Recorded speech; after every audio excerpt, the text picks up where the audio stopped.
ನೋಡಿದೆ ಎಲ್ಲ ತುಂಬ ಜನ ನೆಗೆಟಿವ್ ಹೇಳಿದ್ರು. ನೀನು ಮಾಡ್ತೀಯನೋ ಇಲ್ಲ ಆಗಲ್ಲ ಕಣೋ, ಕೈ ಸುಡ್ಕತಿ ಹಾಕಣೋ, ಬೇಡ ಆಗಿದ್ದಾಲಿ. ಏನೇ ಒಂದು ಮಾಡ್ತೀನಿ ಅಂದಾಗ ಗೆಲ್ತೀನಿ ಅಂತಲೇ ಬರೋದು, ಸೋಲ್ತೀನಿ ಅಂತ ಯಾರು ಬರಲ್ಲ. ಸೋಲೋದು ಬಿಡೋದು, ಗೆದ್ದರೆ ಏನು ಒಂದು ಸಕ್ಸಸ್ಸು, ಸೋತ್ರೆ ಅನುಭವ ಆಗುತ್ತೆ. ಇನ್ನೂ ಮಾಡ್ಬೋದು, ಇನ್ನೂ ಏನಾದರೂ ಮಾಡ್ಬೋದು ಮೇಡಮ್. ಮನ್ಸಿನ ಜೀವನ ಆಗಿ ಹುಟ್ಟಿದ್ದೀವಿ. ಎಜುಕೇಷನ್ ಮಾಡಿದರೆ ಎಲ್ಲೋ ಅಂತ ವರ್ಕ್ ಮಾಡಿಕೊಂಡು ಏನೋ ಮಾಡ್ಬೋದು, ಒಂದೇ ಕೆಲಸ ಇರುತ್ತೆ. ಬಟ್ ನಾನು PUC ಓದಿದ್ದೀನಿ.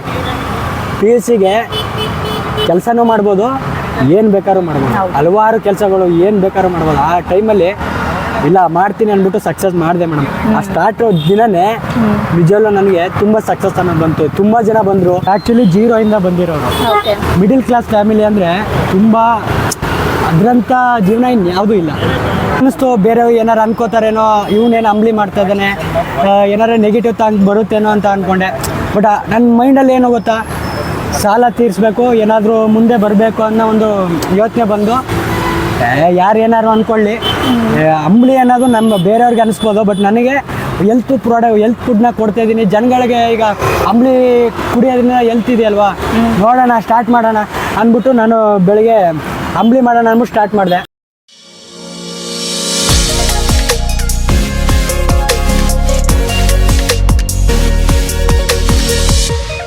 ನಮಸ್ಕಾರ ಕರ್ನಾಟಕ, ನಿಮ್ಮೆಲ್ಲರಿಗೂ ಕರ್ನಾಟಕ ಕಿಚನ್ ಸ್ಟೋರೀಸ್ನ ಮತ್ತೊಂದು ಛಲಭರಿತ ಕಥೆಗೆ ಸ್ವಾಗತ ಸುಸ್ವಾಗತ. ಮಿಡಲ್ ಕ್ಲಾಸ್ ಫ್ಯಾಮಿಲಿ ಜೀವನ ನಿಜಕ್ಕೂ ವಿಚಿತ್ರ ಅಂತಾನೆ ಹೇಳ್ಬೋದು. 6ಕ್ಕೆ ಏರಲ್ಲ, 3ಕ್ಕೆ ಇಳಿಯಲ್ಲ. ಕಣ್ತುಂಬ ಸಾವಿರಾರು ಕನಸುಗಳಿದ್ದರೂ ಒಂದೊಂದು ಸಲ ಬೆಳಗ್ಗೆ ಎದ್ದು ಟೀ ಕುಡಿಯೋಕೂ ಯೋಚನೆ ಮಾಡಬೇಕಾಗುತ್ತೆ. ಇಂತಹದೇ ಕಥೆಯೊಂದನ್ನ ನಿಮ್ಮ ಮುಂದೆ ತರಲು ನಮ್ಮ ತಂಡದ ಪಯಣ ಸಾಗಿದ್ದು ನಮ್ಮ ಸಾಂಸ್ಕೃತಿಕ ನಗರ ಮೈಸೂರಿಗೆ. ಇಲ್ಲಿ ಅಣ್ಣ ತಮ್ಮಂದಿರಿಬ್ಬರು ಬಡತನದ ಬೇಗೆಯಿಂದ ಹೊರಬರಲು ಪಡಬಾರದ ಪಾಡನ್ನೆಲ್ಲ ಪಟ್ಟರು. ಹಠ ಬಿಡದೆ ಜೀವನದಲ್ಲಿ ಗೆದ್ದೇ ಗೆಲ್ಲುವೆ ಒಂದು ದಿನ ಎಂಬ ಇವರ ಹಂಬಲ ಎಂತವರಿಗಾದರೂ ಸ್ಫೂರ್ತಿದಾಯಕವಾಗುವುದು ಖಂಡಿತ.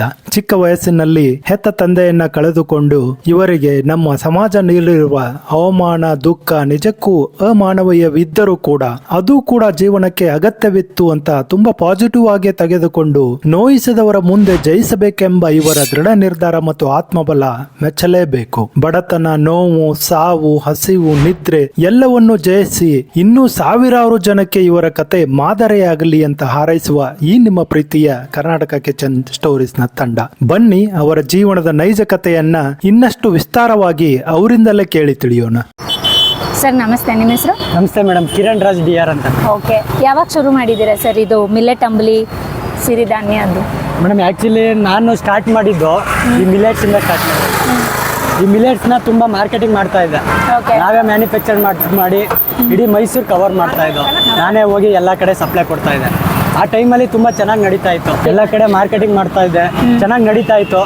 ಒಂದೊಂದು ಕಡೆ ಏನಾಗ್ಬಿಡೋದು ಅಂದರೆ ಈ ಡಿಸ್ಟ್ರಿಬ್ಯೂಷನ್ ತೊಗೊಂಡಿರೋರು ಬೇರೆ ಪ್ರಾಡಕ್ಟ್ ಬಂತು, ಅವ್ರು ಸ್ವಲ್ಪ ಮಾರ್ಜಿನ್ ಕೊಡ್ತಾ ಇದ್ದಾರೆ ಅಂತ ಹೇಳ್ಬಿಟ್ಟು ನಿಮ್ಮದನ್ನ ಬೇಡಪ್ಪ ಬೇರೆ ಪ್ರಾಡಕ್ಟ್ ಅವ್ರು ಬಂದಿದ್ದಾರೆ ಅಂಥೇಳಿ ತುಂಬ ಇದೆಲ್ಲ ಮಾಡಿದ್ರು. ಆಮೇಲೆ ಆಲ್ಮೋಸ್ಟು ನಮ್ಮದು ಸಪ್ಲೈ ಕೊಡೋದು ಸ್ವಲ್ಪ ಕಡಿಮೆ ಆಗ್ತಾ ಬಂತು. ಎಷ್ಟೋ ಕಡೆ ಸಪ್ಲೈ ಕೊಟ್ಟಿರೋದು ಅಮೌಂಟೂ ನನಗೆ ಕೊಡ್ತಾ ಇಲ್ಲ. ಸುಮಾರು 1.5 ಲಕ್ಷ ಗಂಟನೂ ಕಲೆಕ್ಷನ್ ಬರಬೇಕು. ಅವಾಗ ಯೋಚನೆ ಮಾಡಿದೆ, ಏನು ಈ ಥರ ಆಗ್ತಿದೆಯಲ್ಲ, ಪ್ರಾಡಕ್ಟ್ ಚೆನ್ನಾಗಿದೆ, ಕಸ್ಟಮರು ತೊಗೋತಿದ್ದಾರೆ, ಅಂಗಡಿಯವ್ರು ಯಾಕೆ ಈ ಥರ ಮಾಡ್ತಿದಾರಲ್ಲ ಅಂದ್ಬಿಟ್ಟು ಸ್ವಲ್ಪ ಯೋಚನೆ ಮಾಡೋ ಟೈಮಲ್ಲಿ ತುಂಬ ಪರ್ಸ್ನಲ್ಲಾಗಿ ಮನೆ ಕಟ್ಟಿದ್ದು. ರೀಸೆಂಟಾಗಿ ಮದುವೆ ಆಯಿತು. ಇದಕ್ಕೆಲ್ಲ ಸುಮಾರು 18 ಲಕ್ಷ ಗಂಟೆ ಸಾಲ ಆಯಿತು. ಆ ಸಾಲ ತೀರ್ಸೋಕ್ಕೆ ಆ ಟೈಮಲ್ಲಿ ಕರೋನಾ ಟೈಮಲ್ಲಿ ನನಗೆ ಬಿಸ್ನೆಸ್ಸು ನಡೀತಾ ಸ್ಟಾಪ್ ಆಗಿಬಿಡ್ತು. ಈ ಟೈಮಲ್ಲಿ ಏನು ಮಾಡೋದು ಅಂತ ಹೇಳಿ ತೀರ್ಮಾನ ಮಾಡಿದಾಗ ಆಗ ನನಗೆ ನಾನೇ ಏನಾದರೂ ಆದಷ್ಟು ಕಸ್ಟಮರ್ಗೆ ನಾನೇ ಇದರಿಂದನೇ ಕೊಡೋಣ ಅಂತೇಳಿ ಬೆಳಿಗ್ಗೆ ಅರ್ಲಿ ಮಾರ್ನಿಂಗು ಪಾರ್ಕ್ಗಳಿಗೆ ಹೋಗ್ತಾ ಇದ್ದೋ. ಅಲ್ಲಿ ಫ್ರೀ ಸ್ಯಾಂಪಲ್ ನಾವೇ ಮಿಲೆಟ್ಸ್ನ ತಯಾರು ಮಾಡಿ ಫ್ರೀ ಸ್ಯಾಂಪಲ್ ಕೊಟ್ಟು ಅಲ್ಲಿ ಪ್ರಾಡಕ್ಟ್ನ ಸೇಲ್ ಮಾಡ್ತಾ ಇದ್ದೆ. ಅದಲ್ಲದೆ ಆಮೇಲೆ ಏನು ಮಾಡೋದು ಅಂತ ಯೋಚನೆ ಮಾಡಿದಾಗ ನಾನೀಗ ಬೆಂಗಳೂರು ಕಡೆ ಹೋದಾಗ ಅಲ್ಲಿ ಅಂಬ್ಲಿ ಮಾಡ್ತಾ ಇದ್ದು ಅದೆಲ್ಲ ನೋಡ್ತಾ ಇದ್ದೆ. ಆ ಟೈಮಲ್ಲಿ ಏನಿದು ಅಂಬ್ಲಿ ಮಾಡ್ತಾರಲ್ಲ, ಇದನ್ನು ತೊಗೋತಾರಲ್ಲ ಜನ ನೋಡ್ಬಿಟ್ಟು ಸ್ವಲ್ಪ ಯೋಚನೆ ಮಾಡಿದೆ. ಸರಿ, ನಮ್ಮ ಮೈಸೂರಲ್ಲಿ ನೋಡಿದೆ ಅಂಬ್ಲಿ ಆಲ್ಮೋಸ್ಟ್ ಎಲ್ಲೂ ಮಾಡ್ತಾ ಇರಲಿಲ್ಲ. ಹಂಗೂ ಅನ್ನಿಸ್ತು, ಬೇರೆಯವ್ರು ಏನಾರು ಅನ್ಕೋತಾರೇನೋ, ಇವನೇನು ಅಂಬ್ಲಿ ಮಾಡ್ತಾ ಇದ್ದಾನೆ, ಏನಾರು ನೆಗೆಟಿವ್ ತಾಂಗ್ ಬರುತ್ತೇನೋ ಅಂತ ಅಂದ್ಕೊಂಡೆ. ಬಟ್ ನನ್ನ ಮೈಂಡಲ್ಲಿ ಏನು ಗೊತ್ತಾ, ಸಾಲ ತೀರಿಸ್ಬೇಕು, ಏನಾದರೂ ಮುಂದೆ ಬರಬೇಕು ಅನ್ನೋ ಒಂದು ಯೋಚನೆ ಬಂದು, ಯಾರು ಏನಾರು ಅಂದ್ಕೊಳ್ಳಿ, ಅಂಬ್ಲಿ ಅನ್ನೋದು ನಮ್ಮ ಬೇರೆಯವ್ರಿಗೆ ಅನಿಸ್ಬೋದು. ಬಟ್ ನನಗೆ ಹೆಲ್ತ್ ಫುಡ್ನ ಕೊಡ್ತಾಯಿದ್ದೀನಿ ಜನಗಳಿಗೆ. ಈಗ ಅಂಬ್ಲಿ ಕುಡಿಯೋದ್ರಿಂದ ಹೆಲ್ತ್ ಇದೆಯಲ್ವಾ, ನೋಡೋಣ ಸ್ಟಾರ್ಟ್ ಮಾಡೋಣ ಅಂದ್ಬಿಟ್ಟು ನಾನು ಬೆಳಗ್ಗೆ ಅಂಬ್ಲಿ ಮಾಡೋಣ ಅಂದ್ಬಿಟ್ಟು ಸ್ಟಾರ್ಟ್ ಮಾಡಿದೆ. ಆಮೇಲೆ ಅದ್ರ ಜೊತೆ ನಮ್ಮ ಸಿರಿಧಾನ್ಯನೂ ಮಿಕ್ಸ್ ಮಾಡಿದ್ರೆ ಯಾವ ಥರ ಇರುತ್ತೆ, ಈಗ ನಾವು ಇದರಲ್ಲಿ 35 ಥರ ಪದಾರ್ಥನ ಹಾಕ್ತೀವಿ, 9 ಸಿರಿಧಾನ್ಯ 21 ಧಾನ್ಯಗಳನ್ನ ಆ್ಯಡ್ ಮಾಡ್ತೀವಿ, 5 ಡ್ರೈ ಫ್ರೂಟ್ಸ್ ಹಾಕ್ತೀವಿ, ನವಣೆ, ಸಜ್ಜೆ, ಬರ್ಗು, ಊದ್ಲು, ಸಾಮೆ, ಆರ್ಕಿ, ಗೋಧಿ, ರಾಗಿ, ಜೋಳ ಈ ಥರ. ಆಮೇಲೆ ಕಡಲೆಕಾಳು, ಉದ್ದಿನಕಾಳು, ಸೋಯಾಬೀನು, ಒಂದು ಸುಮಾರು ಬೀಜಗಳನ್ನ ಆ್ಯಡ್ ಮಾಡ್ತೀವಿ, ಕುಂಬಳಕಾಯಿ ಬೀಜ, ಅಕ್ಷ ಬೀಜ, ಈ ಥರದ್ರಲ್ಲಿ ಒಂದು 35 ಥರ ಪದಾರ್ಥನ ಆ್ಯಡ್ ಮಾಡ್ತೀವಿ. ಅದ್ರ ಜೊತೆ ರಾಗಿ ಮಿಕ್ಸ್ ಮಾಡಿ ಜನಗಳಿಗೆ ಇನ್ನೂ ಹೆಲ್ತ್ ಬೆನಿಫಿಟ್ ಜಾಸ್ತಿ ಆಗುತ್ತಲ್ಲ ಅಂಥೇಳಿ ಸ್ವಲ್ಪ ಆ ಕಡೆ ದೂರ ಇದ್ದೆ ಮೇಡಮ್. ಅಲ್ಲಿ ಏನೂ ಇರಲಿಲ್ಲ, ಜಸ್ಟ್ ಒಂದು ಟೇಬಲ್ ಹಾಕೊಂಡು ಮಾಡ್ತಾಯಿದ್ದೆ. ಅಲ್ಲಿ ತುಂಬ ಜನ ಬಂದರು, ಮಾಮೂಲಿ ಕುಡಿಯೋರು, ತುಂಬ ಚೆನ್ನಾಗಿದೆಯಪ್ಪ ಅಂತ ಹೇಳಿದ್ರು, ಹೆಲ್ತು ಚೆನ್ನಾಗಿದೆ ಅಂತ ಸ್ಟಾರ್ಟ್ ಮಾಡಿದೆ. ಆಮೇಲೆ ಡಾಕ್ಟರ್ಸ್ ಎಲ್ಲ ಬರೋಕ್ಕಾದ್ರು. ಆಮೇಲೆ ಅಲ್ಲಿ ಸ್ವಲ್ಪ ಪೊಲೀಸ್ ಅವರು ಬ್ಯಾರಿಗೇಡ್ ಹಾಕೊಂಡು ಗಾಡಿಗಳು ಹಿಡಿಯೋಕ್ಕೆ ಸ್ಟಾರ್ಟ್ ಮಾಡಿದಾಗ ಬರೋಕ್ಕಾಗ್ತಿರ್ಲಿಲ್ಲ ಕಸ್ಟಮರ್ಗೆ. ಸರಿ ಅಂತ ಹೇಳ್ಬಿಟ್ಟು ಇಲ್ಲಿ ಬಂದು ಮಾಡಿದೆ. ಓಕೆ. ಇಲ್ಲಿ ತುಂಬ ಕ್ಲಿಕ್ ಆಯಿತು ಮೇಡಮ್, ಈಗ ಚೆನ್ನಾಗಿ ನಡೀತಾ ಇದೆ. ಓಕೆ. ಜೊತೆಗೆ ನಮ್ಮ ಪ್ರಾಡಕ್ಟ್ನು ತಗೋತಾರೆ, ತುಂಬ ಚೆನ್ನಾಗಿದೆ ಅಂದ್ಬಿಟ್ಟು ಬೇರೆಯವ್ರಿಗೂ ಹೇಳ್ತಾರೆ. ಒಂದಷ್ಟು ಮೆಡಿಕಲ್ಗೂ ಸಪ್ಲೈ ಮಾಡ್ತೀನಿ, ಅಂದರೆ ಬೇಕೇ ಬೇಕು ಅಂತ ಅವರು ಕಾಲ್ ಮಾಡ್ತಾರಲ್ಲ, ಕೊಡ್ತೀನಿ. ಆಮೇಲೆ ಬೇರೆ ಕಡೆ ಬೆಂಗಳೂರು, ಈ ತಮಿಳ್ನಾಡು ಅವ್ರಿಗೆಲ್ಲ ಕಾಲ್ ಮಾಡ್ತಾರೆ, ನನಗೆ ಕಳ್ಸ್ಕೊಡಿ ಸರ್ ನಿಮ್ಮ ಪ್ರಾಡಕ್ಟ್ನ ಅಂತ.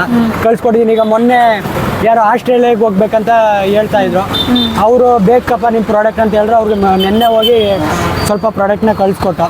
ಈ ಥರ ಚೆನ್ನಾಗಿದೆ ಮೇಡಮ್, ಪ್ರಾಡಕ್ಟ್ ಚೆನ್ನಾಗಿದೆ, ಬಟ್ ಅಡ್ವರ್ಟೈಸ್ಮೆಂಟ್ ಇಲ್ಲ, ಹಂಗಾಗಿ ಸ್ವಲ್ಪ ಸ್ಟಾಪ್ ಮಾಡಿದ್ದೀನಿ. ನನ್ನ ಉದ್ದೇಶ ಈ ಬ್ರ್ಯಾಂಡ್ನ ತುಂಬ ಬೆಳಿಬೇಕಂತ ಆಸೆ ಇದೆ, ಬಟ್ ಮುಂದಿನ ದಿನದಲ್ಲಿ ಅದನ್ನ ಮಾಡ್ತೀವಿ. ಇದು ಮಿಲೆಟ್ ನೀವೇ ಮ್ಯಾನುಫ್ಯಾಕ್ಚರ್ ಮಾಡ್ತೀರಾ? ಇದು RDB Nandi millet health drink ಅಂತ ಇದೆ. ಸೊ ಫಸ್ಟ್ ನೀವು ಶುರು ಮಾಡಿದ್ದು ಪ್ರಾಡಕ್ಟ್, ಈ ಮಿಲೆಟ್ದು ಪ್ರಾಡಕ್ಟ್ ಸ್ಟಾರ್ಟ್ ಮಾಡಿದ್ದೀವಿ. ಖಂಡಿತ ಮೇಡಮ್, ಇದಕ್ಕಿಂತ ಮುಂಚೆ ತುಂಬ ಕಷ್ಟಗಳು ಪಟ್ಟಿರೋದಿದೆ. ಅಂದರೆ ನಾವು ಆ್ಯಕ್ಚುಲಿ 0 ಇಂದ ಬಂದಿರೋರು, ಮಿಡಿಲ್ ಕ್ಲಾಸ್ ಫ್ಯಾಮಿಲಿ. ಅಂದರೆ ತುಂಬ ಅದರಂಥ ಜೀವನ ಇನ್ಯಾವುದೂ ಇಲ್ಲ. ಹೇಳ್ಬೇಕಂದ್ರೆ ನಾವು ಚಿಕ್ಕ ವಯಸ್ಸಲ್ಲೇ ನಮ್ಮ ತಂದೆ ತೀರೋದ್ರು, ನಮ್ಮ ತಾಯಿ ಒಬ್ಬರು. ನಮ್ಮ ಫ್ಯಾಮಿಲಿ ಆಲ್ಮೋಸ್ಟ್ ಎಲ್ಲ ಫ್ಯಾಮಿಲಿಯಲ್ಲಿ ತುಂಬ ರಿಚ್ ಆಗಿ ಇರೋರು ಇದ್ದಾರೆ. ತುಂಬ ಲೋ ಫ್ಯಾಮಿಲಿ, ಅಂದರೆ ಲೋ ಇದ್ರಲ್ಲಿ ಬಂದಿರೋ ಅಂದರೆ ನಾವೇನೆ. ಓಕೆ. ಒಂದೇ ಒಂದು ಮನೆ, ಅದು ಬಿಟ್ಟರೆ ಇನ್ನೇನಿಲ್ಲ ಮೇಡಮ್. ಯಾವ ಊರು ನೀವು? ಮೇಡಮ್ ಆ್ಯಕ್ಚುಲಿ ನಮ್ದು ಬಂದು KR ನಗರ ತಾಲೂಕು ದೊಡ್ಡ ಕಪ್ಪಲು ಅನ್ನೋ ಒಂದು ವಿಲೇಜು, ಹೊಸಗ್ರಹ ಹೋಗಿ ಬರುತ್ತೆ. ಅಲ್ಲಿ ನಾವು ಬೆಳೆದಿರೋಂಥದ್ದು. ಚಿಕ್ಕ ವಯಸ್ಸಿಂದ ಅಲ್ಲೇ ಇರೋದು. ನಮ್ಮ ತಂದೆ, ನಾನು 3 ವರ್ಷ ಮೇಡಮ್, ನನ್ನ ತಮ್ಮಗೆ 1 ವರ್ಷ ಪಾಪ. ಅವಾಗಲೇ ಅವ್ರು ತೀರೋಗ್ಬಿಟ್ರು. ಅಪ್ಪ ಇಲ್ಲ, ಅಮ್ಮ ಅಷ್ಟೇ? ಅಮ್ಮ ಒಬ್ಬರೇ. ಎಷ್ಟು ಜನ ಮಕ್ಕಳು ನೀವು? ಇಬ್ಬರೇ ಮೇಡಮ್. ಇಬ್ಬರೇ. ಅವಾಗ ಏನು ಅಂತಲೇ ಗೊತ್ತಿಲ್ಲ, ಕಷ್ಟ ಸುಖ ಏನು ಗೊತ್ತಿಲ್ಲ. ನಮ್ಮ ತಾಯಿ ಕೂಲಿ ಮಾಡಿ ನಮ್ಮನ್ನ ಸಾಕಿದ್ರು. ಹೌದು, ಮನೆ ಅಂದಮೇಲೆ ಅಪ್ಪ ಅಮ್ಮ ಇಬ್ರು ಬೇಕೇ ಬೇಕು, ಮೇನ್ ಪಿಲ್ಲರ್ ಅಪ್ಪ ಆಗಿರ್ತಾರೆ. ಅವರೇ ಇಲ್ಲ ಅಂತಂದ್ರೆ ನಿಮ್ಮ ಮುಂದಿನ ಜೀವನ ಹೆಂಗೆ? ಅಷ್ಟು ಚಿಕ್ಕ ಚಿಕ್ಕ ಮಕ್ಕಳುಗಳು, ಅಮ್ಮನೇ ಎಲ್ಲ ಅನ್ಸುತ್ತೆ. ನಮ್ಮ ಅಪ್ಪ ತೀರೋದಾಗ ನಾವು ಮನೇಲಿ ಏನೋ ಸ್ವೀಟ್ ಮಾಡಿದ್ರು, ಆ ಸ್ವೀಟ್ ತಿಂತ ಆ ಟೈಮಲ್ಲಿ ಗೊತ್ತಿಲ್ಲ, ಬೆಳೀತಾ ಅವಾಗ ಅನ್ಸೋದು ಅಪ್ಪ ಇರಬೇಕು ಅಂತ. ಎಷ್ಟು ಕಷ್ಟ ಅಂದ್ರೆ ಅಪ್ಪನ ಕಳ್ಕೊಂಡವ್ರು ಯಾವುದೇ ಕಾರಣಕ್ಕೂ ತುಂಬ ಕಷ್ಟ. ಅಕ್ಕಪಕ್ಕವ್ರು ಆಡ್ಕೋತಾರೆ, ತೊಂದರೆಗಳು ಕೊಡ್ತಾರೆ, ಅವ್ರಿಗೆ ಗೊತ್ತಿರಲ್ಲ ಏನು ಕಷ್ಟ ಇವ್ರದಿದ್ದೀನು ಅಂತ. ಅಮ್ಮ ಒಬ್ಬರೇ ಎಲ್ಲ ಮನೆ ಎಲ್ಲ ಅವ್ರು ಕೂಲಿ ಕೆಲ್ಸಕ್ಕೆ ಹೋಗ್ತಿದ್ರು. ಆದಷ್ಟು ಮೇಡಮ್ ನಾನು 2nd PUC ಗಂಟೆ ಓದೋಕ್ಕಾಗಿದ್ದು. ನನಗೆ ತುಂಬ ಆಸೆ ಇತ್ತು ಓದಬೇಕು ಅಂತ. ಆ ಓದೋಕ್ಕಿಂತ ಮುಂಚೆ ದುಡ್ಡು, ಏಕೆಂದರೆ ನಮಗೆ ಒಂದೊಂದು ಟೈಮಲ್ಲಿ ಬಟ್ಟೆ ತಗೊಳ್ಳೋಕ್ಕೂ ಕಾಸು ಇರ್ತಿರ್ಲಿಲ್ಲ. ದೊಡ್ಡ ರಿಲೇಟಿವ್ ಮದುವೆಗಳಿಗೆ ಹೋದರೆ ಎಲ್ಲ ಚೆನ್ನಾಗಿರೋ ಬಟ್ಟೆ ಹಾಕೊಳ್ಳೋರು, ನಮಗೆ ಒಂದು ಬಟ್ಟೆ ತಗೊಳಕ್ಕೆ ಆಗ್ತಿರ್ಲಿಲ್ಲ. ಆ ಟೈಮಲ್ಲಿ ಇಟ್ಕೆ ಚಿಕ್ಕ ಕೆಲಸಗಳನ್ನ ಮಾಡಿದ್ದೀವಿ. ಇಟ್ಕೆ ಹೊರೋದು ಇದ್ರ ಮಾಡಿ 150 ರೂಪಾಯಿ. ಆ ಟೈಮಲ್ಲಿ ಅದೇ ದೊಡ್ಡದು.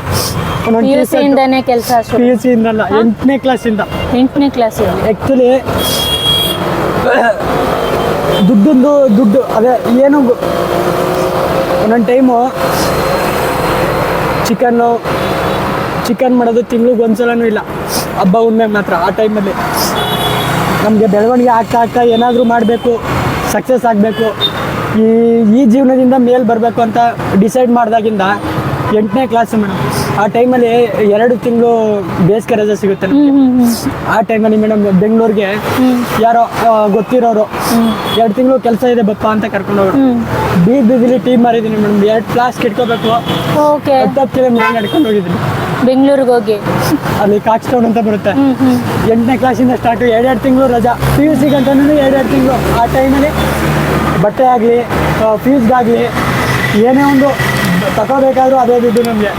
ಆಮೇಲೆ ನಮ್ಮ ಅಜ್ಜಿ ಇದ್ದರು, ನಮ್ಮ ತಾತ, ಅವರು ಸ್ವಲ್ಪ ಅವ್ರಿಗೆ ಪಿಂಚಣಿ ಬರ್ತಿತ್ತು. ಆ ಟೈಮಲ್ಲಿ ಸ್ವಲ್ಪ ಅವ್ರು ನೋಡ್ಕೊಂಡ್ರು.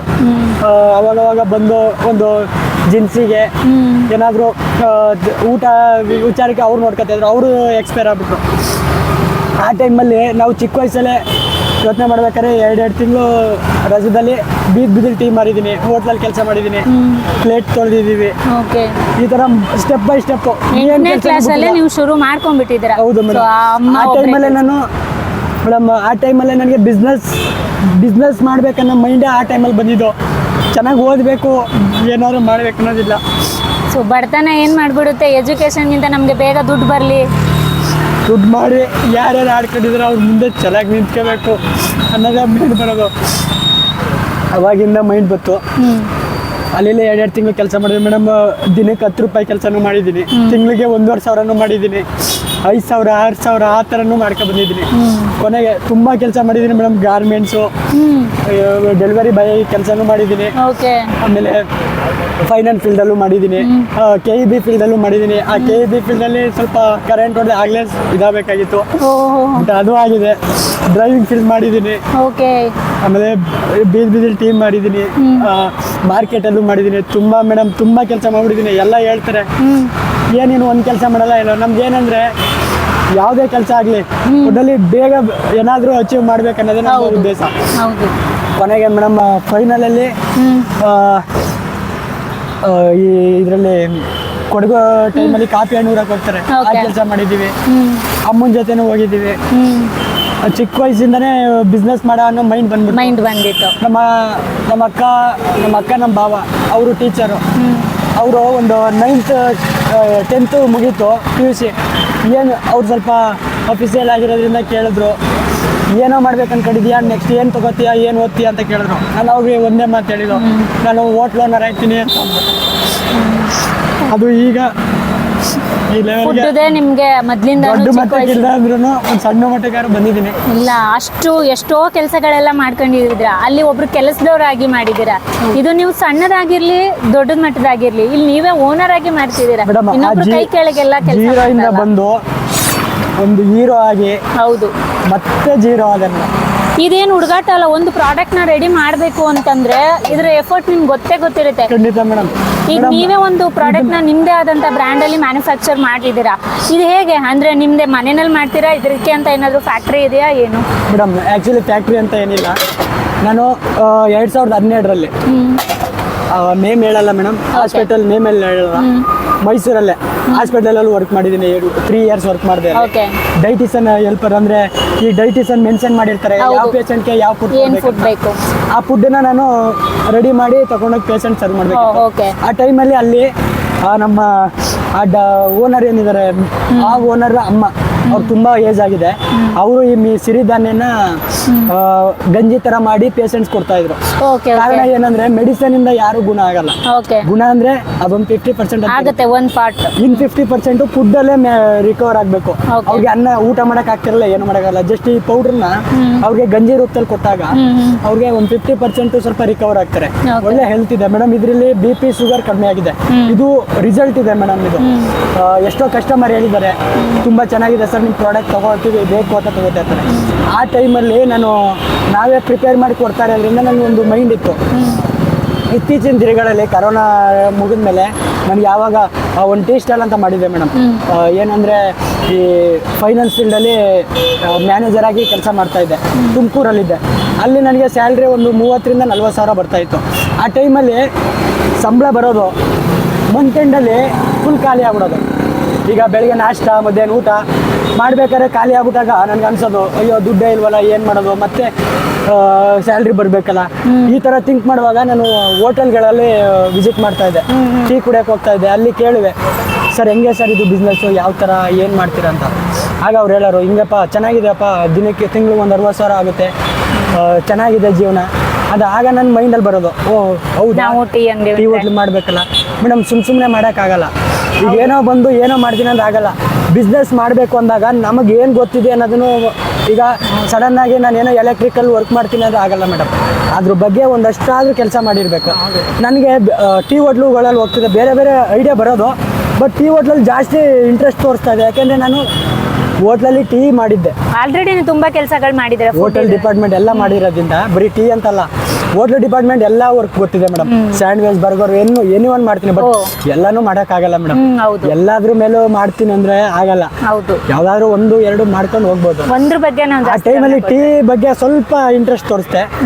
ಆಗ ಹೋದಾಗೆಲ್ಲ ಅನ್ಸೋದು ಟೀ ಹೋಟ್ಲು ಮಾಡ್ಬೇಕಲ್ಲ, ಸುಮ್ಮನೆ ಮಾಡೋಕ್ಕಾಗಲ್ಲ ಮೇಡಮ್.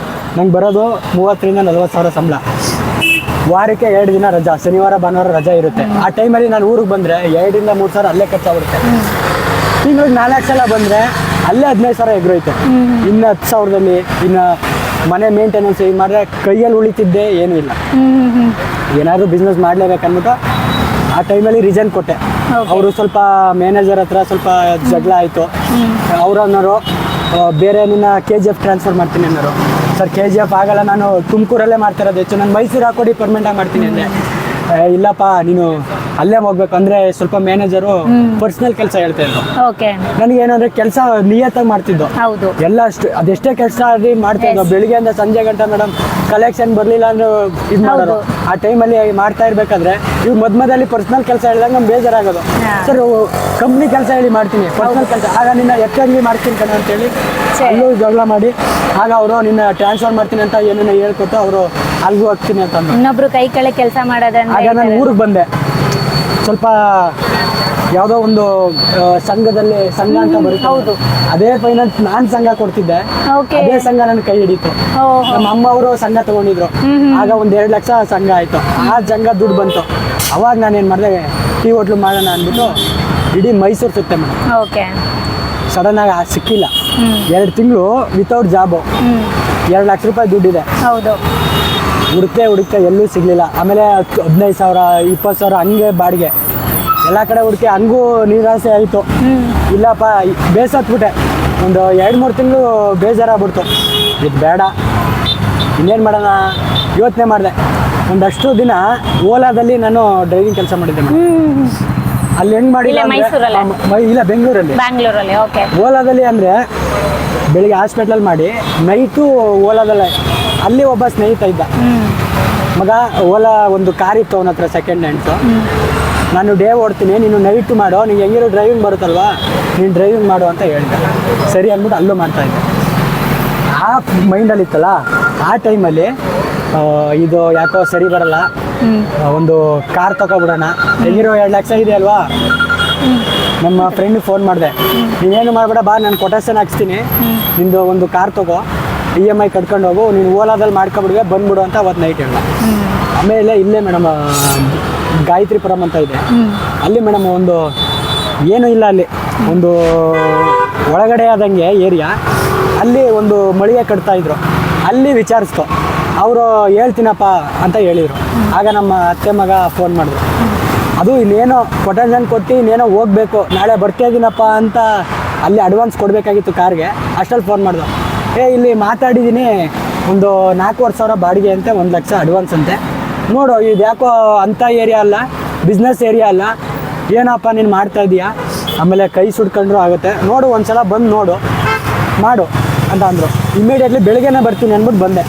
ನೋಡಿದೆ ಎಲ್ಲ ತುಂಬ ಜನ ನೆಗೆಟಿವ್ ಹೇಳಿದ್ರು, ನೀನು ಮಾಡ್ತೀಯನೋ, ಇಲ್ಲ ಆಗಲ್ಲ ಕಣೋ, ಕೈ ಸುಡ್ಕತ್ತೀಯ ಕಣೋ, ಬೇಡ ಆಗಿದ್ದಾಲಿ.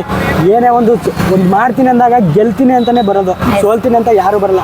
ಸೋಲೋದು ಬಿಡೋದು, ಗೆದ್ದರೆ ಏನು ಒಂದು ಸಕ್ಸಸ್ಸು, ಸೋತ್ರೆ ಅನುಭವ ಆಗುತ್ತೆ. ಇನ್ನೂ ಮಾಡ್ಬೋದು, ಇನ್ನೂ ಏನಾದರೂ ಮಾಡ್ಬೋದು ಮೇಡಮ್. ಮನುಷ್ಯನ ಜೀವನ ಆಗಿ ಹುಟ್ಟಿದ್ದೀವಿ. ಎಜುಕೇಷನ್ ಮಾಡಿದರೆ ಎಲ್ಲೋ ಅಂತ ವರ್ಕ್ ಮಾಡಿಕೊಂಡು ಏನೋ ಮಾಡ್ಬೋದು, ಒಂದೇ ಕೆಲಸ ಇರುತ್ತೆ. ಬಟ್ ನಾನು PUC ಓದಿದ್ದೀನಿ, PUCಗೆ ಕೆಲಸನೂ ಮಾಡ್ಬೋದು, ಏನು ಬೇಕಾದ್ರೂ ಮಾಡ್ಬೋದು, ಹಲವಾರು ಕೆಲಸಗಳು ಏನು ಬೇಕಾದ್ರೂ ಮಾಡ್ಬೋದು. ಆ ಟೈಮಲ್ಲಿ ಇಲ್ಲ ಮಾಡ್ತೀನಿ ಅಂದ್ಬಿಟ್ಟು ಸಕ್ಸಸ್ ಮಾಡಿದೆ ಮೇಡಮ್. ಆ ಸ್ಟಾರ್ಟ್ ದಿನನೇ ನಿಜವಲ್ಲೂ ನನಗೆ ತುಂಬ ಸಕ್ಸಸ್ ಅನ್ನೋದು ಬಂತು. ತುಂಬ ಜನ ಬಂದರು. ಫಸ್ಟ್ ಶಾಪ್ ಮಾಡಿದ್ರೆ ನೀವು? Tea stall madam. ಟೀ ಮಾಡಿದೆ. ಸ್ಟಾಲ್ ಐತೆ, ಒಂದು ಶಾಪ್ ಮಾಡಿದ್ರ? ಶಾಪ್ ಮಾಡಿದ್ರೆ. ಓಕೆ. ಆ 2 ಲಕ್ಷದಲ್ಲಿ 1.5 ಲಕ್ಷ ಬಂಡವಾಳ ಹಾಕಿ ಇನ್ನು 50,000 ಇಟ್ಕೊಂಡು ಟೀ ಸ್ಟಾಲ್ ಮಾಡಿದೆ. ಮಾಡಿದ ದಿನನೇ ಸಕ್ಸಸ್ ಕಂಡೆ ಮೇಡಮ್. ಓಕೆ. ಅದು ಏನು ಯಾವ ಇದು ಅಂತ ಗೊತ್ತಿಲ್ಲ. ಓಕೆ ಮೇಡಮ್, ಬರೀ ಮಾಡೋದನ್ನಕ್ಕಿಂತ ನಾವು ಮಾಡ್ತೀವಲ್ಲ ಟೀ, ಹೌದು, ಆ ಟೀ ಚೆನ್ನಾಗಿರ್ಬೇಕು. ಆ ಟೀ ಟೇಸ್ಟ್ ಇತ್ತು, ಜೊತೆಗೆ ನನ್ನ ಪ್ರೀತಿ ಇತ್ತು, ಕಷ್ಟ ಇತ್ತು, ಎಲ್ಲ ಮಿಕ್ಸ್ ಆಗಿ ಜನಕ್ಕೆ ಇಷ್ಟಪಟ್ಟರು. ಬರೀ ನಮ್ಮ ಏರಿಯಾ ಅಂತಲ್ಲ, ಆ ಏರಿಯಾ ಅಲ್ಲ, ಇಡೀ ಸರೌಂಡಿಂಗ್ ಏರಿಯಾ ಹುಡುಗರುಗಳು ಬಂದ್ರು. ಅಲ್ಲೂ ನೆಗೆಟಿವ್ ಥಾಟ್ಸ್ ಬಂತು. ಒಳ್ಳೆ ಬಿಸ್ನೆಸ್ ಆಯ್ತು ಅದೇ ಕಣೋ, ಇಡೀ ಏರಿಯಾನೇ ಏನೇನೋ ಮಾಡ್ಬಿಟ್ಟಿದ್ದಾರೆ. ಅವೆಲ್ಲ ನನ್ಗೆ ಗೊತ್ತಿಲ್ಲ, ನಾನು ನಂಬಲ್ಲ. ಓಕೆ, ಒಳ್ಳೆ ಬಿಸ್ನೆಸ್ ಆಗ್ತಿದೆ ಅಂತ ಅಂದ್ಬಿಟ್ಟು ಯಾರೋ ನಿಂಬೆಹಣ್ಣು ಹಾಕಿದಾರೆ ಕಣೋ, ಹುಷಾರು ಕಣೋ, ಬಿದ್ದೋಗ್ಬಿಡ್ತೀಯ. ಆ ಟೈಮಲ್ಲೂ ಒಳ್ಳೆ ಅದಂಥದ್ದೆಲ್ಲ ವರ್ಕ್ ಆಗುತ್ತಾ? ಆ ಏರಿಯಾದೆಲ್ಲ ಇತ್ತು. ನನ್ನ ಮಗ ರಾಜು ಟೀ ಅಡ್ಡ ಅಂತ ಇಟ್ಟಿದ್ದೆ, ನಮ್ಮ ಅಪ್ಪನ ಹೆಸರು ಇಟ್ಟಿದ್ದೆ. ನಿಮ್ಮ ತಂದೆ ಹೆಸರು ರಾಜು ರಾಜು. ಟೀ ಸ್ಟಾಲ್ ಅಂತ ಅಲ್ಲ, ರಾಜು ಟೀ ಅಡ್ಡ ಅಂತ ಇಟ್ಟಿದ್ದೆ. ಆ ಟೈಮಲ್ಲಿ ಚೆನ್ನಾಗಿ ಕ್ಲಿಕ್ ಆಯ್ತು ಮೇಡಮ್, ಚೆನ್ನಾಗಿ ಬೆಳೀತು. ಇಡೀ ಸರೌಂಡಿಂಗ್ ಎಲ್ಲ ರಾಜ್ ಟೀ ಅಡ್ಡ ಅಂದರೆ ಬಂದು ತೋರ್ಸೋರು, ಚಿಕ್ಕ ಹುಡುಗನು ಬಂದು ತೋರ್ಸೋರು. ಕರೋನಾದಲ್ಲಿ ಲಾಸ್ ಆಗೋಯ್ತು. ಕೊರೋನಾ ಇಂದ ನೀವು ಅದು ಇಲ್ಲಾಂದ್ರೆ ನಿಮ್ಗೆ ಆ ಏರಿಯಾದಲ್ಲಿ ಆಗಲ್ಲ ಅಂತ ಹೇಳಿದ್ರು ನಿಮ್ಮ ಯಾರೋ ದಿನಕ್ಕೆ ಒಬ್ರು. 10,000 ರಿಂದ 12,000 ವ್ಯಾಪಾರ ಮಾಡ್ತಿದ್ದೆ. ವಾವ್. ಆ ಏರಿಯಾದಲ್ಲಿ ಯಾವ ಟೀ ಸ್ಟಾಲು ಮಾಡ್ತಿರ್ಲಿಲ್ಲ. ಓ, ಎಲ್ಲ ನನ್ನ ಮೇಲೆ ಕಣ್ಣು, ನನಗೆ ನನ್ನ ಹೊಟ್ಟೆ ಮೇಲೆ ಕಣ್ಣು, ಓಕೆ ಜನಗಳಿಗೆ ಇವ್ನು ಬೆಳೀತಾ ಇದ್ದಾನೆ. ಓಕೆ. 18 ಲಕ್ಷ ಕಳ್ಕೊಂಡೆ ಅಂದ್ರಿ, ಯಾವಾಗ? ಮೇಡಮ್ ಇದು ಟೀ ಹೋಟ್ಲು ಲಾಸ್ ಆಯಿತು. ಓಕೆ. ಆ ಟೈಮಲ್ಲಿ ಟೀ ಹೋಟ್ಲು ಅಂದರೆ ತಕ್ಕ ಮಟ್ಟಿಗೆ ನಡೀತಾ ಇತ್ತು. ಹಾಂ ಮೊದಲು ನಡೀತಿತ್ತಲ್ಲ, ಆ ಲೆವೆಲಲ್ಲಿ ಇಲ್ಲ. ಹಾಂ. ಆಮೇಲೆ ತುಂಬ ಜನ ಮಾಡಿದ್ರು ಟೀ ಹೋಟ್ಲು, ಓಕೆ. ಸ್ವಲ್ಪ ಜನ ಆ ಕಡೆ ಟರ್ನ್ ಓವರ್ ಆದರು, ಆ ಟೈಮಲ್ಲಿ ಎಲ್ಲ ಲಾಸ್ ಆಗ್ತಾ ಡಿವೈಡ್ ಆಗ್ಬಿಟ್ರು. Divide. ಆಮೇಲೆ ಎಷ್ಟೋ ಜನ ಈಗಲೂ ಅಲ್ಲೂ ಸ್ವಲ್ಪ ಬ್ಯಾಲೆನ್ಸ್ ಬರಬೇಕಿತ್ತು. 1,20,000. ನಾನು ನಮಗೆ ಜಾಸ್ತಿ ಇದಿಲ್ಲ ಮೇಡಮ್, ಆಡಿಲ್ಲ, ಸಾಫ್ಟ್ನೆಸ್. ಏನಾರು ಅಂದ್ಬಿಟ್ರೆ ಓ ಹೌದಪ್ಪ ಅಂತ ಸ್ವಲ್ಪ ನಂಬೋದು ಜಾಸ್ತಿ. 2,000 3,000 ಗಂಟಲು ಸಾಲ ಕೊಟ್ಬಿಡ್ತಿದೆ. ಓಕೆ. ಕೊಡೋ ಗಂಟ ಸ್ವಲ್ಪ ಕೊಡೋರು, ಆಮೇಲೆ ಕೈ ಕೊಟ್ಬಿಡೋರು. 1,500 2,000 ಹಂಗೆ ಸುಮಾರು 1.5 ಲಕ್ಷ ಈಗಲೂ ಬರಬೇಕು. ಓಕೆ. ಇಲ್ಲೇ ಓಡಾಡ್ತಾರೆ, ಕೇಳಲ್ಲ ಮೇಡಮ್ ನಾನು. ಹಾಂ ಹಾಂ. ಇಲ್ಲಿ ಕೇಳಿ ನಿರಾಸೆ ಆಗಕ್ಕಿಂತ ಅದು ಬೇಡ ಅಂದ್ಬಿಟ್ಟು ಈಗಲೂ ಬಿಟ್ಬಿಟ್ಟು ಕೇಳಕ್ಕೆ ಹೋಗಲ್ಲ. ಅದು ಹೋಗಿ ಅಲ್ಲಿಗೆ ಹೊಂಟೈತಪ್ಪ, ಬಿಟ್ಬಿಟ್ಟೆ. ಅಂಗಡಿ ಕ್ಲೋಸ್ ಆದ್ಮೇಲೆ ಸೀದಾ ನೀವು ಈ ಪ್ರಾಡಕ್ಟ್ ಸ್ಟಾರ್ಟ್ ಇಲ್ಲ ಅಂಗಡಿ ಇದ್ದಾಗಲೇ ಇದು ಮಾಡಿದೆ. ಅಂಗಡಿ ಇದ್ದಾಗಲೇ ನೀವು ಇದನ್ನ ಮಾಡಿದೆ. ಸೊ ಇದಕ್ಕೆ ನೀವು ಇನ್ವೆಸ್ಟ್ ಮಾಡಿದೆ ಎಷ್ಟು ಹಾಗಿದ್ರೆ? ಸುಮಾರು ಮಾಡಿದ್ದೀನಿ ಮೇಡಮ್. ಅವಾಗಲೇ ನೀವು ಅಮೌಂಟ್ಗಳು ಕಳ್ಕೊಂಡಿದ್ದು? ಇದರಲ್ಲೂ ಕಳ್ಕೊಂಡೆ. ಹಾಂ ಮನೆ ಅನ್ನಲ್ಲ ಮೇಡಮ್, ನಮ್ಮ ತಂದೆ ಬಿಟ್ಟು ಹೋಗಿದ್ದು ಮನೆ, ಹಾಂ ಚಿಕ್ಕ ಮನೆ ಮೇಡಮ್. ಹಾಂ. ಆ ಮನೆ ಒಂದು ದಿನ ಸ್ವಲ್ಪ ಮಳೆ ಬಂದು ಈ ಕವಲೆ ಬರ್ತದಲ್ಲ, ಬಿದ್ದೋಗ್ಬಿಡ್ತು. ಓ. ಅದು ದುಡ್ಡಿಲ್ಲ ಏನಿಲ್ಲ, ಎಲ್ಲ ಕಳ್ಕೊಬಿಟ್ಟಿದ್ದೀರಲ್ಲ, ದುಡ್ಡೇ ಇಲ್ಲ, ಜೀರೋ, ಬಿದ್ದೋಗ್ಬಿಡ್ತು. ಒಂದು ಕವಲ ನೆಟ್ಟು ಒಂದು 3-4 ತಿಂಗಳು ಜೀವನ ಮಾಡ್ದು. ಆದ್ರೂ ಡೌಟು ಸೋರ್ತಾ ಇತ್ತು ಮೇಡಮ್. ಮಳೆ ಬಂದರೆ ಮಲ್ಕೊಳ್ಳೋಕೆ ಜಾಗ ಇಲ್ಲ. ಆ ಟೈಮಲ್ಲಿ ಒಟ್ಟಲ್ಲಿ ಕಿಚ್ಚಿದೆ ಮಳೆ ಮಾಡ್ತೀನಿ ಅಂತ. ಬಟ್ ಈಗ ಸಣ್ಣಕ್ಕಾಗಲ್ಲ, ಎಷ್ಟು ವರ್ಷ ಬೇಕು, ಯಾಕಂದರೆ ಹೆಲ್ಪ್ ಮಾಡೋರು ಯಾರೂ ಇಲ್ಲ. ಆ ಟೈಮಲ್ಲಿ ಮನೆ ಕಟ್ಸ್ಬೇಕು ಅನ್ನೋದು ಒಂದು ಮೈಂಡು. ಓಕೆ. ಸರಿ, ಮನೆ ಕೈ ಹಾಕೋಣ ಅಂದ್ಬಿಟ್ಟು ಈ ಪ್ರಾಡಕ್ಟು ಮಾಡಬೇಕು, ಮನೆಯೂ ಕೈ ಹೌದು. ಹಾಕೋದು. ನನ್ನ ತಮ್ಮಂಗೆ ಅಷ್ಟು ಅಂದರೆ ಛಲ ಇದೆ, ಬಟ್ ಬಿಸ್ನೆಸ್ ಮೈಂಡ್ ಇಲ್ಲ. ನಿಮ್ಮ ತಮ್ಮ ಎಜುಕೇಶನ್ ಮಾಡಿದಾರಾ? ಮೇಡಮ್ ಅವನು PUC. ಸೊ ನೀವು ಅಣ್ಣ ತಮ್ಮ ಇಬ್ರು ನಿಮ್ಮ ಬಡತನದಿಂದ PUC ಅಲ್ಲಿಗೆ 2 ತಿಂಗಳು ಕೆಲಸ ಮಾಡಿ ಮಾಡೋದು. ಬಟ್ ನಮ್ಮ ಮೈಂಡ್ ಇದ್ದಿದ್ದೆ ಬಿಸ್ನೆಸ್ಸು. ನಾನು ಕಾಲೇಜ್ಗೂ ಈ ತೀರಾ ಓದ್ದೇನೇನೂ ಅಲ್ಲ, ನಾನು ಎಜುಕೇಟೆಡ್ ಮೇಡಮ್. ಈಗಲೂ ನಾಲೆಡ್ಜ್ ಇದೆ. ನಾನು ಏನು PUC ಕಲ್ತಿದ್ದೀನಿ. ನಾಲೆಜ್ ಬೇಕೇ ಬೇಕು. ಜ್ಞಾನ ಇಲ್ಲ ಅಂತಂದ್ರೆ ಯಾವುದೇ ಒಂದು ಬಿಸ್ನೆಸ್ ಸ್ಟಾರ್ಟ್ ಮಾಡಕ್ಕಾದ್ರೂ ಎಜುಕೇಶನ್ ಪ್ರತಿಯೊಬ್ಬರಿಗೂ ತುಂಬ ಇಂಪಾರ್ಟೆಂಟ್. ಎಜುಕೇಶನ್ ಇದ್ದರೆ ವ್ಯಾಲ್ಯೂ ಇರುತ್ತೆ. ಎಜುಕೇಶನ್ ಇಲ್ಲ ಅಂದರೆ ನೀನು ಏನೇ ಮಾಡಿದ್ರೆ ನಿನ್ಗೆ ವ್ಯಾಲ್ಯೂ ಇಲ್ಲ. ಈಗ ನಾನು ಎಜುಕೇಶನ್ ಮಾಡಿ ಫೀಲ್ಡಿಗೆ ಬಂದಿದ್ರೆ ಅವ್ನು ಓದ್ಬಿಟ್ಟು ಮಾಡ್ತಾ ಇದ್ದಾನೆ ಕಣ ಸೂಪರ್ ಅಂತಾರೆ. ಏನೂ ಇಲ್ಲ ಅಂತ ಮಾಡಿದ್ರೆ ಅವನ ಏನಿಲ್ಲ ಕಣ ಏನೋ ಅಂಬ್ಲಿ ಮಾಡ್ಕೊಂಡು ಜೀವನ ಮಾಡ್ತಾನೆ ಅಂತ. ಈಗಲೂ ಆ ಮಾತು ಬಂದಿದೆ. ಇಲ್ಲ, ಅಂಬ್ಲಿ ಮಾಡೋದೇನು ಅದೇನು ನೀವೇನು ಯಾರ ಹತ್ರನೂ ಏನು ಕಳ್ತನ ಮಾಡ್ತಾ ಇಲ್ಲ, ಏನಿಲ್ಲ. ಖಂಡಿತ ಮೇಡಮ್, ಭಿಕ್ಷೆನೂ ಬೇಡ್ತಾ ಇಲ್ಲ. ನೀವು ಚೆನ್ನಾಗಿದ್ದೀರಾ, ಎಲ್ಲ ದುಡಿತಾ ಇದ್ದೀರಾ, ಕಷ್ಟಪಟ್ಟು ದುಡಿತಾ ಇದ್ದೀರಾ. ನಮಗೆ ಗೊತ್ತು. ಆದರೆ ಕೆಲವ್ರು ಇರ್ತಾರಲ್ಲ ಮೇಡಮ್, ಕಷ್ಟಪಟ್ಟು ದುಡಿಯೋದ್ರ ಜೊತೆಗೆ ಒಂದು ಆರೋಗ್ಯಕರವಾದಂತ ಆಹಾರ ಕೊಡ್ತಾ ಇದ್ದೀರಾ ಎಲ್ಲ. ಅದು ಆ ಥಿಂಕ್ ಮಾಡೇ ಮೇಡಮ್ ನಾನು ಇದನ್ನು ಮಾಡಿದ್ದು. ಬೇರೆಯವರು ನೆಗೆಟಿವ್ಗೆ ತಲೆ ಕೆಡ್ಸ್ಕೊಳ್ಳಲ್ಲ. ಆಮೇಲೆ ನಾವು ಏನೇ ಒಂದು ಸಕ್ಸಸ್ ಆಗಬೇಕಾದ್ರೂ ಈ ಅಂಬ್ಲಿ ಅನ್ನೋದು ಇದೇನೆ ಫುಟ್ಪಾತ್ ಜೀವನ. ಇದನ್ನು ಅವ್ರು ಏನಂತಾರೆ ಇವ್ರು ಏನಂತಾರೆ ಅಂತ ನೆಗ್ಲೆಕ್ಟ್ ಮಾಡಂಗಿಲ್ಲ. ಅದೆಲ್ಲ ಸೈಡಿಗೆ ಬಿಟ್ಬಿಟ್ಟು ನಮ್ಮ ಏನಿದೆ ಅದನ್ನು ಮಾಡಿ, ನಮ್ಮ ಗುರಿ ಏನಿದೆ ಅದನ್ನ ಮಾಡ್ಕೊಂಡು ಹೋದ್ರೆ ಅವಾಗಲೇ ನಾವು ಸಕ್ಸಸ್ ಆಗಕ್ಕೆ. ಆಮೇಲೆ ಏನಾಯ್ತು? ಮನೆ ಎಲ್ಲ ಮಾಡ್ಕೊಂಡ್ರೆ? ಅದೇ ಮೇಡಮ್, ಮನೆ ಮಾಡುವಾಗ ಅದೇ ದುಡ್ಡು ಇರಲಿಲ್ಲಲ್ವಾ. ಆ ಟೈಮಲ್ಲಿ ನನಗೆ ಬಡ್ಡಿ ಸಾಲ ಅಂದರೆ ಗೊತ್ತಿರಲಿಲ್ಲ. ಚಿಕ್ಕ ವಯಸ್ಸಿಂದ ಸಾಲ ಅಂತ ಏನು ಅಂತ ನಮ್ಮ ತಂದೆ ಅವರು ಅವ್ರು ಸಾಯುವಾಗ್ಲೂ ₹1 ಸಾಲ ಮಾಡಿ ಸಾಯ್ತಿಲ್ಲ. ಬಟ್ ಜೀವನ ಏನು ತೊಂದರೆ ಇಲ್ದಂಗೆ ಹುಟ್ಟು ಮನೇನ ಬಿಟ್ಟು ಹೋದ್ರಲ್ಲ, ಅದೇ ನಮ್ಗೆ ದೊಡ್ಡ ಆಸ್ತಿ. ಅಪ್ಪ ಏನ್ ಮಾಡ್ತಾ ಇದ್ರು ಕೆಲಸ? ಮೇಡಮ್ ಅವರು ಬಿಸ್ನೆಸ್ ಮೈಂಡ್ ಅವ್ರಿಗೂ. ಬಟ್ ನಾವು ಮಡಿವಾಳ ಸಮಾಜ ಬರುತ್ತೆ ನಮ್ದು, ಐರನ್ ಮಾಡ್ತಾರೆ ಮೇಡಮ್. ಐರನ್ ಮಾಡಿ ಆ ಟೈಮಲ್ಲಿ ಎಲ್ಲ ಥರ ಕಷ್ಟಪಟ್ಟು ನಮ್ಮನ್ನು ಸಾಕಿ ಒಂದು ನೆಲೆ ಅಂತ ಮಾಡಿಬಿಟ್ಟು ಕ್ಯಾನ್ಸರ್ ಬಂದು ಇದಾಗೋದ್ರು. ಕ್ಯಾನ್ಸರ್ ಬಂದು ತೀರ್ಕೊಂಡಿದ್ದ? ಹೌದು. ಯಾರೂ ಸಹಾಯಕ್ಕೆ ಬಂದಿಲ್ಲ. ಇರೋದ್ರಲ್ಲೇ ಆ ಟೈಮಲ್ಲಿ 15,000 ದಿನ ಉಳಿಸ್ಕೋಬೋದಾಗಿತ್ತೇನೋ. ಬಟ್ ಯಾರೋ ದುಡ್ಡಿರೋರು ಯಾರೂ ಬರಲಿಲ್ಲ.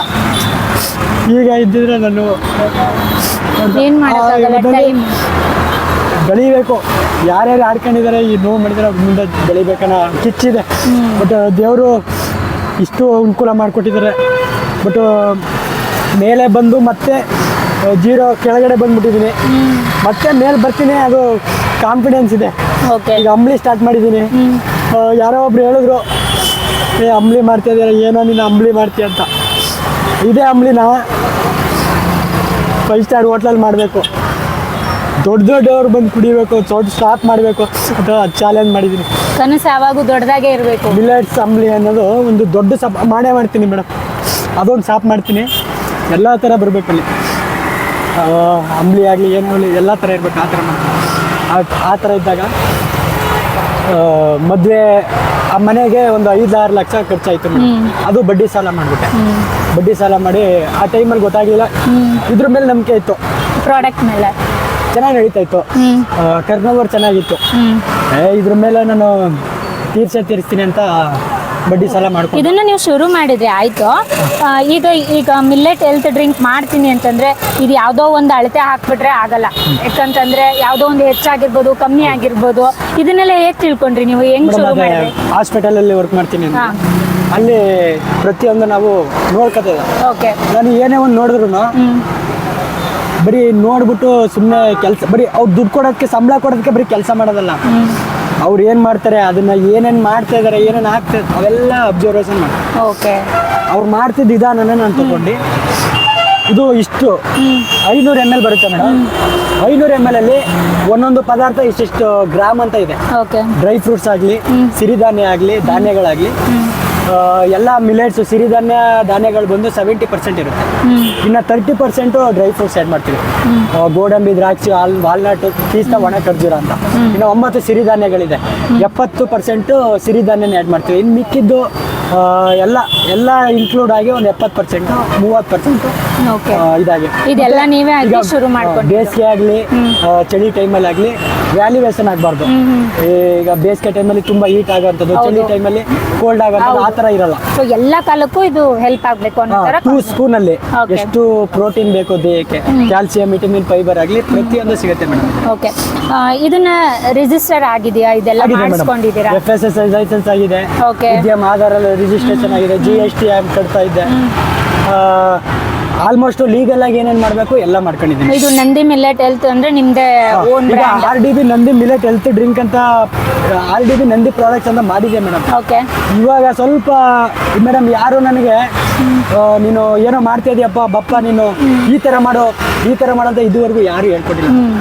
ಯೂಟ್ಯೂಬ್ ನೋಡಿ ಇದೆಲ್ಲ ನೀವೇ ಕಲ್ತು, ಯಾರೋ ಒಬ್ಬ ಏನೋ ಮಾಡ್ತಾ ಇರ್ತಾರಲ್ಲ ಅವ್ರ ಹತ್ರ ಹೋಗಿ ಸರ್ ಹೆಂಗ್ ಮಾಡಿದ್ರಿ ಸರ್, ಏನ್ ಸರ್ ಅಂತ ಕೇಳ್ಕೊಂಡು ಈ ಥರದ್ರಲ್ಲಿ ಪ್ರತಿಯೊಂದು ಡಾಕ್ಯುಮೆಂಟ್ಸ್ ಆಗಲಿ ಇದೆಲ್ಲ ಆಗಲಿ ನಾನೇ ಹೋಗಿ ಖುದ್ದಾಗಿ ನಿಂತ್ಕೊಂಡು ಟೈಪ್ ಮಾಡಿಸಿ ನಾನು ಮಾಡ್ಸಿರೋದು. ಇದೆಲ್ಲ ಮಾಡ್ಬೋದು. ಇದಕ್ಕೆ ಲೈಸೆನ್ಸ್ ಆಗಿರ್ಬೋದು, FSSAI ಆಕ್ಚುಲಿ ಇದು CFTRI ಆಗಿದೆ ಅಲ್ಲ. ಹೋಗಿ ಅಲ್ಲಿ ನಾನು 1.5 ತಿಂಗಳು ಸ್ಯಾಂಪಲ್ ಕೊಟ್ಟು ಅಲ್ಲಿ ಗಂಟ ನಾನು ಈ ಪ್ರಾಡಕ್ಟ್ನ ಕೊಟ್ಟಿದ್ದೆ. ಯಾಕಂದ್ರೆ ಯಾವುದೇ ಒಂದು ಫ್ರೂಟ್ ಪ್ರಾಡಕ್ಟ್ನ ನೀವೇ ಮನೇಲಿ ಮಾಡ್ತೀವಿ ಅಂತ ಏನು ಶುರು ಮಾಡೋಕ್ಕಾಗಲ್ಲ. ಅದರದೇ ಆದಂತಹ ನಾನು ಫಸ್ಟ್ ಬಿಸ್ನೆಸ್ ಮಾಡಬೇಕು ಅಂದ್ರೆ ಏನು ಮಾಡಬೇಕು, ಬಿಸ್ನೆಸ್ ಮಾಡ್ಬೇಕಂದ್ರೆ ಏನು ಮಾಡಬೇಕು ಅಂತ ತಿಳ್ಕೊಂಡು ಫಸ್ಟ್ ಡಾಕ್ಯುಮೆಂಟ್ಸ್ ಮಾಡ್ಕೋಬೇಕು. ಸಡನ್ ಆಗಿ ಪೌಡ್ರ್ ಮಾಡಿ ಮಾಡೋದಲ್ಲ. ಹೌದೌದು. ಫಸ್ಟ್ ಡಾಕ್ಯುಮೆಂಟ್ಸು, ಈ ಫುಡ್ ಒಳ್ಳೇದ ಕೆಟ್ಟದ ಫಸ್ಟ್ CFTRI ಚೆಕಪ್ ಮಾಡಬೇಕು. ಆಮೇಲೆ ಉದ್ಯಮ ಆಧಾರ್ಗೆ ಇಂಟು ಕೊಡಬೇಕು. ಆಮೇಲೆ ಮೇಡಮ್ ಆ್ಯಕ್ಚುಲಿ ನನ್ಗೆ ಗೊತ್ತಿರಲಿಲ್ಲ GST ಏನಕ್ಕೆ ಮಾಡಿಸ್ತೆ ಅಂತಲೇ ನನಗೆ ಗೊತ್ತಿಲ್ಲ. ಏನಕ್ಕೆ ಆಮೇಲೆ ಗೊತ್ತಾಯಿತು, ಟರ್ನ್ ಓವರು ಇಷ್ಟು ಲಕ್ಷದ ಮೇಲೆ ಇದ್ರಪ್ಪ ನೀನು GST ಮಾಡಿಸ್ಬೇಕು, ಈಗ ಏನಕ್ಕೆ ಮಾಡಿಸ್ತೆ ಅಂತ ಕೇಳಿದ್ರು. ನನಗೆ ಗೊತ್ತಿಲ್ಲ ಅದು. ಒಟ್ನಲ್ಲಿ ನಾನು ಲೀಗಲ್ ಆಗಿ ಮಾಡಬೇಕು, GST ಮಾಡಿಸಿದ್ದೀನಿ. ನಮಸ್ತೆ, ನಿಮ್ಮ ಹೆಸರು? ನನ್ನ ಹೆಸರು ಪುಟ್ಟಸ್ವಾಮಿ ಅಂತ. ಓಕೆ.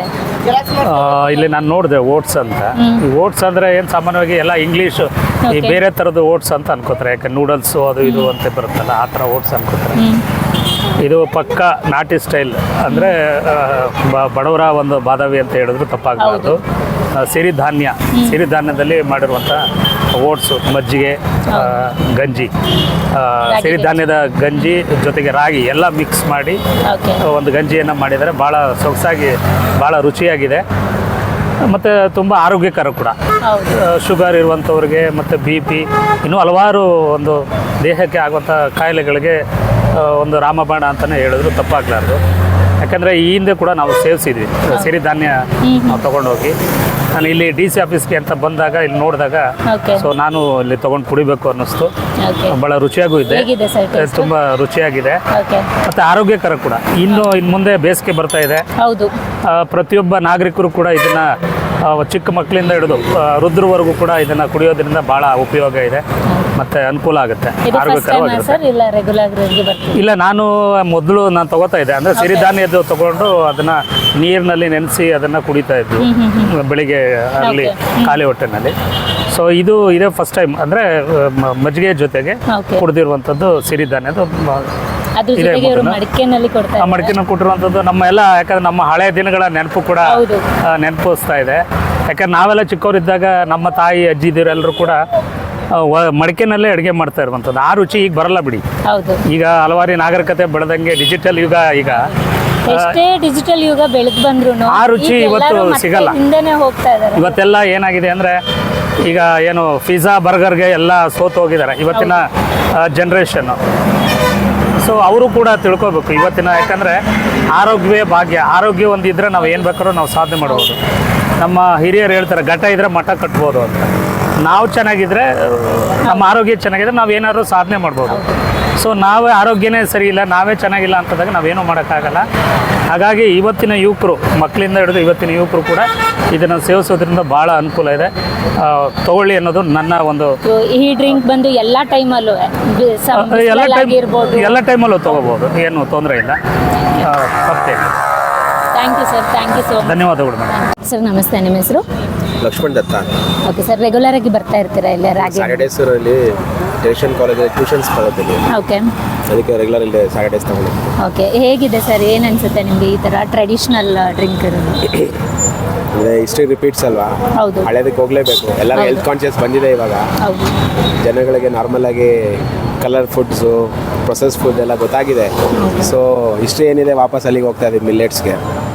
ನಾರ್ಮಲ್ ಆಗಿ ಮಿಲ್ಲೆಟ್ಸ್ಗಳಲ್ಲಿ ಫೈಬರ್ ಕಂಟೆಂಟ್ ಜಾಸ್ತಿ ಇರುತ್ತೆ. ಸೊ ಇದನ್ನು ನೀರಲ್ಲಿ ಹಾಕಿದಾಗ ಫೈಬರ್ ಓಪನ್ ಆಗುತ್ತೆ. ಡೈಜೆಸ್ಟ್ ಟ್ರ್ಯಾಕ್ಸ್ ಎಲ್ಲ ತುಂಬ ಹೆಲ್ಪ್ ಆಗುತ್ತೆ ಇಂಟೆಸ್ಟೈನ್ಗೆ. ಮತ್ತು ಶುಗರ್, ಡಯಾಬಿಟಿಕ್ ಇರೋರಿಗೆ, BP ಇರೋರಿಗೆಲ್ಲ ಇದ್ರದ್ದೇ ಆದ ಒಂದು ಕ್ವಾಲಿಟಿ ಇರುತ್ತೆ ಇದಕ್ಕೆ. ಅದು ನಿಮಗೆ ಸಸ್ಟೈನ್ ಮಾಡುತ್ತೆ, ಸಪ್ರೆಸ್ ಮಾಡುತ್ತೆ.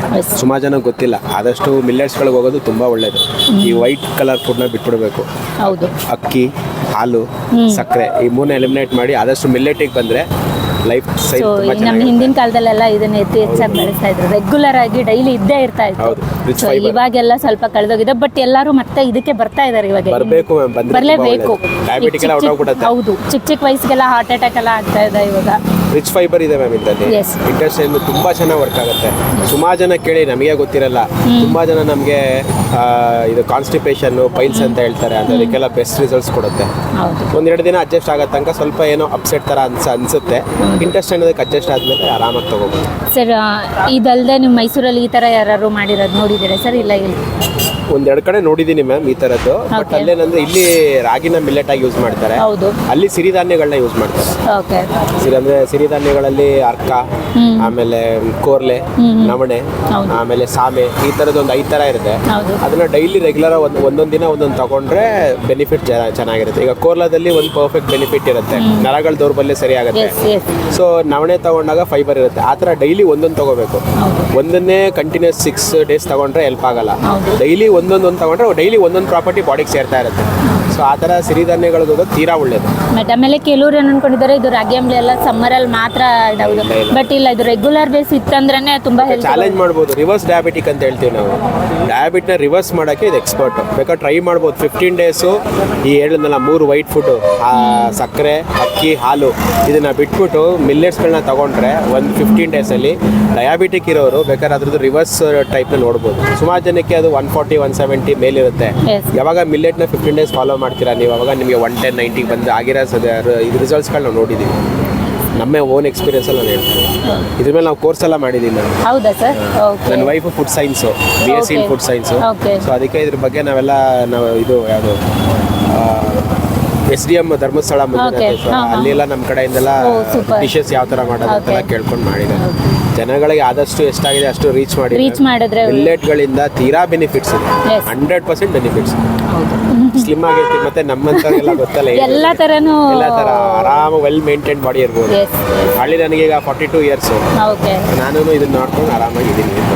Super sir. ಕೆಲವ್ರಿಗೆ ಏನನ್ಸುತ್ತೆ ರೋಡಲ್ಲಿ ಏನೋ ಒಂದು ಮಡಿಕೆಯಲ್ಲಿ ಇಟ್ಕೊಂಡು ಏನೋ ಮಾರ್ತಿದ್ದಾರೆ ಆ ಥರ ಥಿಂಕ್ ಮಾಡೋರು. ಈ ಥರ ನಿಮಗೆ ತಿಳಿದವ್ರಿಗೆ ಅಷ್ಟೇ ಇದ್ರದ್ದು ಉಪಯೋಗ.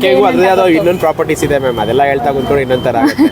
ಇದಕ್ಕೆ ನಾವು ಏನು ಹೇಳ್ತೀವಿ, ಥರ್ಮಲ್ ಅಂತ ಒಂದು ಸಬ್ಜೆಕ್ಟ್ ಇದೆ ಇಂಜಿನಿಯರಿಂಗಲ್ಲಿ. ಅದರಲ್ಲಿ ಲೇಟೆಂಟ್ ಹೀಟ್ ಆಫ್ ಇವಾಪರೇಷನ್ ಅಂತ ಹೇಳ್ತೀವಿ. ಇದರಲ್ಲಿ ಸ್ಮಾಲ್ ಹೋಲ್ಸ್ಗಳಿದೆ. ಅದರಿಂದ ಇದಕ್ಕೂ ನಮಗೆ ತುಂಬ ಬೆನಿಫಿಟ್ ಇದೆ ಮಡಿಕೆಯಿಂದ. ಅಂದರೆ ಈ ಮಡಿಕೆಯಿಂದ ಅಂದರೆ ಈ ಪೇಪರ್ ಗ್ಲಾಸು ಈ ಥರ ಗ್ಲಾಸಲ್ಲಿ ಕುಡಿಯೋದಕ್ಕಿಂತ ಇದರಲ್ಲಿ ಟೇಸ್ಟು ಮತ್ತು ಹೆಲ್ತ್ ಬೆನಿಫಿಟ್ ಎರಡೂ ತುಂಬಾನೇ ಇದೆ. ಹೇಳೋಕ್ಕಾಗದೇ ಇರೋಷ್ಟಿದೆ.